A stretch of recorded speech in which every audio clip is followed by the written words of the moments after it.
جمعیت علماء کی 100 سالہ تاریخ چیخ چیخ کر اس کا اعلان کر رہی ہے کہ جب بھی موقع آیا جمعیت علماء کے اکابر اپنے سروں پر کفن باندھ کر میدان میں آئے۔ ترک موالات کا مسئلہ آیا، انگریز حکومت کے ساتھ کوئی تعاون نہیں کیا جائے گا۔ جمعیت علماء کے اکابر نے فتویٰ دیا، شیخ الاسلام مولانا حسین احمد مدنی رحمۃ اللہ علیہ نے فتویٰ دیا، گرفتاری ہوئی، 2 سال جیل میں رہے۔ شیخ الاسلام کی جیلوں کی اسیری کا زمانہ 10 سال سے زیادہ ہے، اس موقع پر 2 سال تک وہ جیل میں رہے، اور پھر کراچی کے خالق دینہ ہال میں مقدمہ اور عدالت قائم کی گئی، جس میں سب سے پہلے نمبر پر ملزم جو بنائے گئے وہ شیخ الاسلام تھے، مولانا محمد علی جوہر تھے، مولانا شوکت علی تھے، مولانا نثار احمد تھے۔ مقدمے کی کارروائی شروع ہوئی، انگریز جج نے پوچھا، حضرت نے اپنا تحریری جواب داخل کیا۔ انگریز جج نے جب پوچھا حسین احمد یہ فتویٰ آپ نے دیا ہے؟ حضرت نے فرمایا میرا ہی فتویٰ ہے۔ اور حضرت نے پھر آخر میں کہا، میلارڈ اگر آپ اس لیے ہندوستان آئے ہیں کہ ہم سے قرآن و حدیث چھین لیں تو آپ صاف صاف اعلان کر دیجئے، پھر اس ملک کا 11 کروڑ مسلمان، 7 کروڑ مسلمان اور 21 کروڑ ہندو فیصلہ کرے گا کہ اسے کیا کرنا ہوگا۔ حضرت نے جب یہ بات کہی تو مولانا محمد علی جوہر اٹھے اور حضرت کے پیروں پر گر گئے اور کہا، حسین احمد یہ تم ہی کہہ سکتے ہو۔ اور آپ یہ نہیں جانتے ہوں گے کہ مولانا محمد علی جوہر باقاعدہ مولانا نہیں تھے، لیکن انہوں نے قرآن کریم کے کچھ حصے کا ترجمہ شیخ الاسلام سے پڑھا تھا۔ تو یہ ہمارے اکابر تھے۔ ملک کی آزادی کے بعد سے لے کر اب تک ہر مرحلے پر یہ میدان میں ہے، اور ہمارے موجودہ صدر محترم اسی مرد قلندر کے سچے جانشین ہیں۔ آپ کو یاد ہے 2014 میں یہی بمبئی کے آزاد میدان میں تحفظ جمہوریت کا اجلاس بلایا گیا تھا۔ ہم لوگ جب اس اجلاس کی تیاری کے لیے بیداری مہم چلا رہے تھے تو بعض جماعتوں کی طرف سے یہ کہا جا رہا تھا یہ تحفظ جمہوریت نہیں ہے، یہ تحفظ کانگریس ہے۔ کچھ لوگوں نے کہا کہ جنہیں ایمان کا تحفظ کرنا چاہیے تھا وہ جمہوریت کے تحفظ کے لیے نکلے ہیں۔ لیکن آزاد میدان میں اسی شہر کے ایک اخبار کے کالم نگار ہیں، انہوں نے مجھ سے کہا کہ میرے دل میں یہ بات تھی مولانا کیا کہیں گے، کانگریس کے گن گائیں گے، کانگریس کی تعریف کریں گے، اس لیے میرا ارادہ اس میں شریک ہونے کا، اجلاس میں شریک ہونے کا نہیں تھا، لیکن گیا تھا تو بیٹھ گیا۔ لیکن جب مولانا کی تقریر ہوئی تو مولانا نے تو اس طرح کانگریس کے بخیے ادھیڑے، فرمایا آج کانگریس کا یہ حال کیوں ہو گیا؟ ہم کہتے تھے جس سپولیے کو تم دودھ پلا رہے ہو وہی سپولیا جب جوان ہوگا تو سب سے پہلے تمہیں ڈسے گا۔ آج یہ حال ہے کہ پورے ملک میں الیکشن لڑنے کے لیے تمہیں کینڈیڈیٹ نہیں مل رہے، تمہارا یہ حال ہو گیا ہے۔ مولانا نے یہ بات ہے، اس موقع پر مولانا نے کہا تھا کہ اے لوگوں حالات کو سمجھو، ہوا کے رخ کو سمجھو، فضا جس طرح ملک کی بدل رہی ہے، جو طوفان آنے والا ہے، صاف محسوس ہو رہا ہے کہ جو لوگ اقتدار کی کرسیوں پر بیٹھے تھے اب آئندہ الیکشن کے بعد وہ اقتدار کی کرسیوں پر نہیں رہ سکیں گے۔ جو لوگ آئیں گے وہ کیسے لوگ ہوں گے، وہ ملک کے لیے کیا کریں گے اور ملک کے لیے کیا کیا خطرات پیدا ہوں گے، تم اس کا اندازہ نہیں لگا سکتے۔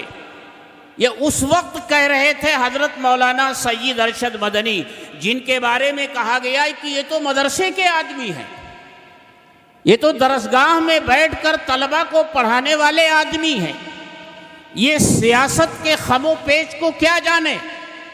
لیکن اس مرد قلندر کے اس مرد قلندر بیٹے نے جو بات کہی تھی، آج دنیا 14 سال کے بعد، 12 سال کے بعد، 13 سال کے بعد وہ ساری چیزیں اپنی کھلی آنکھوں سے دیکھ رہی ہیں۔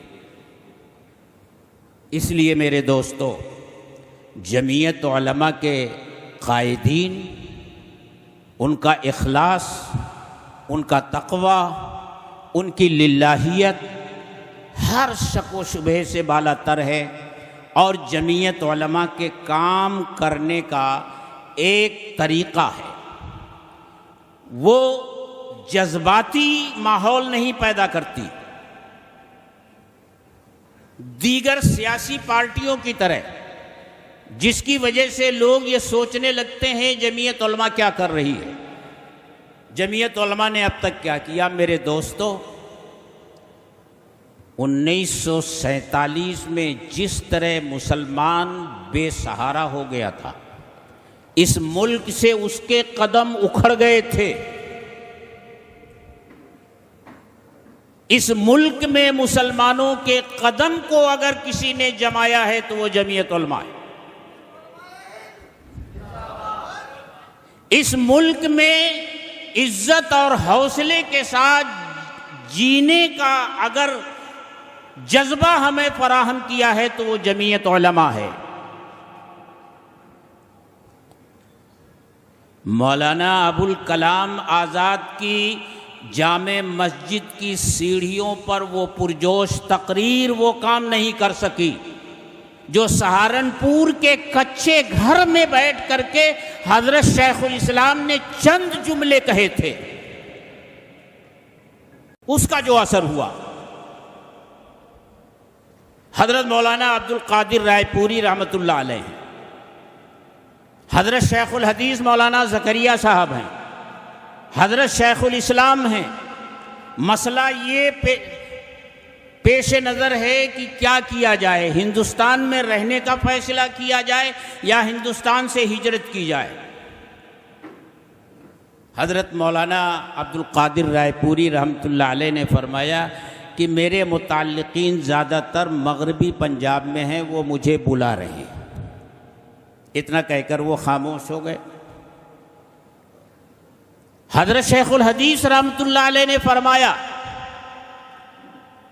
کہ عزیز یوسف کے پاس پاکستانیوں کا خط آ رہا ہے، وہ عزیز یوسف کو وہاں بلا رہے ہیں، حضرت جی کو، مولانا یوسف صاحب رحمۃ اللہ علیہ کو۔ لیکن عزیز یوسف ان کو ایک ہی جواب دے رہے ہیں کہ میں بھائی جان سے مشورہ کروں گا، اس کے بعد فیصلہ کروں گا۔ یہ کہہ کر وہ خاموش ہو گئے۔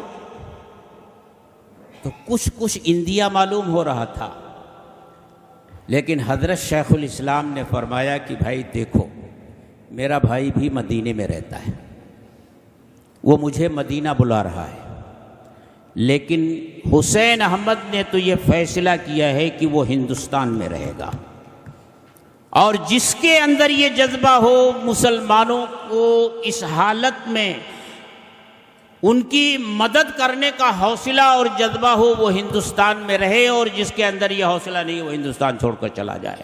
حضرت شیخ الحدیث نے فرمایا پھر میں بھی یہی رہوں گا۔ حضرت رائے پوری نے فرمایا پھر میں بھی یہی رہوں گا۔ اکابر ثلاثہ کے اس فیصلے نے کایا پلٹ دی، کھلے ہوئے وہ بندھے ہوئے بستر کھل گئے۔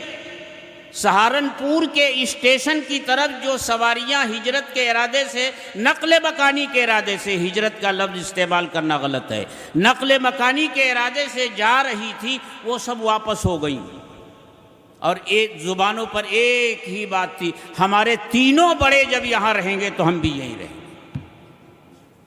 ہندوستان میں مسلمانوں کے قدم جمے ہیں وہ جمعیت علماء، اور پھر اس ماحول میں جمعیت علماء نے مسلمانوں کا حوصلہ بڑھانے کے لیے اس وقت کی تقریریں سنیے، مجاہد ملت کی، حضرت شیخ الاسلام کی، ان کی تقریروں میں وہی جوش و خروش ہے جو مولانا ابوالکلام کی آزاد کی تقریروں میں ملتا ہے، جب جامع مسجد کی سیڑھیوں پر کھڑے ہو کر کے انہوں نے للکارا تھا کہ اے مسلمانوں کہاں جا رہے ہو۔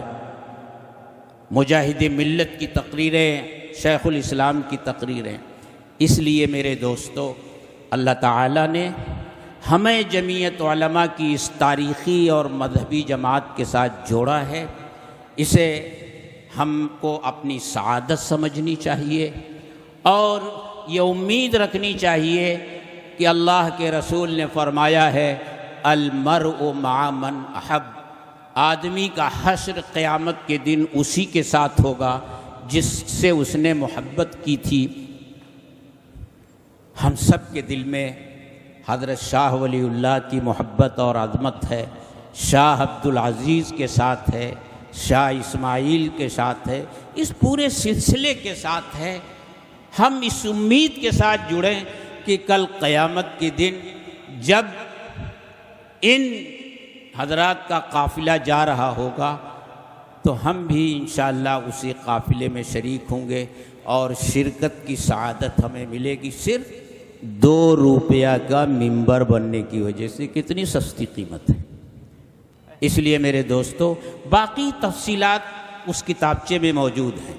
مقدمات کا ذکر آیا، مقدمات کی صورت آج یہ ہے کہ تقریباً 500 بچے ایسے ہیں جو جیل کی سلاخوں کے پیچھے ہیں۔ ہم نے اس کتابچے میں ان مقدمات کا تذکرہ کیا ہے جن کا فیصلہ ہو چکا ہے اب تک، اور ان مقدمات میں جو ماخوذ تھے ان کی باعزت رہائی ہو چکی ہے، اس کو ضرور پڑھیے گا۔ ابھی گجرات کہ ہائی کورٹ نے جو فیصلہ سنایا ہے وہ انتہائی افسوسناک اور نہ سمجھ میں آنے والا فیصلہ ہے۔ ہندوستان کی تاریخ کا یہ ایسا فیصلہ ہے کہ بیک وقت 38 لوگوں کو پھانسی کی سزا دی گئی ہے، 11 کو عمر قید کی سزا سنائی گئی ہے۔ لوور کورٹ نے وہ سزا سنائی تھی اور پھر ہائی کورٹ نے سال بھر سنوائی کی اور بعین ہی وہی فیصلہ جو لوور کورٹ کا تھا اس کو کر دیا۔ اب یہ فیصلہ، یہ مقدمہ سپریم کورٹ میں جا رہا ہے۔ ہمارے ملک کے کیا حالات ہیں، تمام ایجنسیوں کے کیا حالات ہیں اور عدالتوں کے فیصلے کیسے آ رہے ہیں، اس پر کچھ کہنے کی ضرورت نہیں ہے۔ ہر شخص سمجھتا ہے کہ اس ملک میں کیا ہو رہا ہے۔ بس ہمیں 2 کام کرنے، ایک کام اپنے اندر جو بگاڑ ہے اس کو دور کرنا ہے، اور اندر کا بگاڑ دور ہوگا تو انشاءاللہ باہر کے جو خراب حالات ہیں وہ بھی دور ہوتے چلے جائیں گے۔ باہر جو حالات بگڑتے ہیں وہ اندر کے حالات بگڑنے کے بعد ہی بگڑتے ہیں۔ آپ دیکھیے، یہ ایک پھل ہوتا ہے، پہلے پھل کے اندر کا گودا خراب ہوتا ہے، پھر اس کے بعد چھلکے کے اوپر اس کا اثر آتا ہے۔ یہی حال ہے۔ قرآن کہتا ہے وَإِن تَصْبِرُوا وَتَتَّقُوا، اگر تم صبر اختیار کرو گے، یعنی دین پر پوری طرح جم جاؤ گے اور تقوی والی زندگی اختیار کرو گے، لا یضرکم کیدہم شیئا،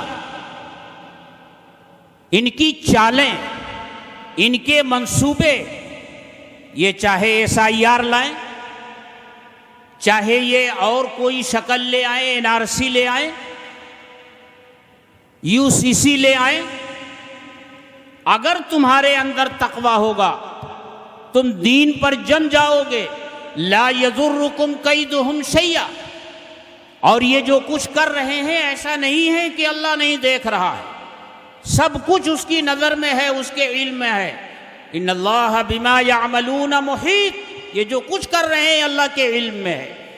اس لیے میرے دوستو، سب سے پہلے ہمیں اپنی اصلاح کرنی ہے، اپنے معاشرے کی اصلاح کرنی ہے، اپنی ذاتی زندگی کی اصلاح کرنی ہے، اور شریعت کے احکام پر پابندی کرنے کا فیصلہ کرنا۔ اس کے بعد دیکھیے حالات کس طرح بدلیں گے۔ باقی اور ساری تفصیلات ہیں، آپ حضرات کے سامنے آئیں گی۔ وآخر دعوانا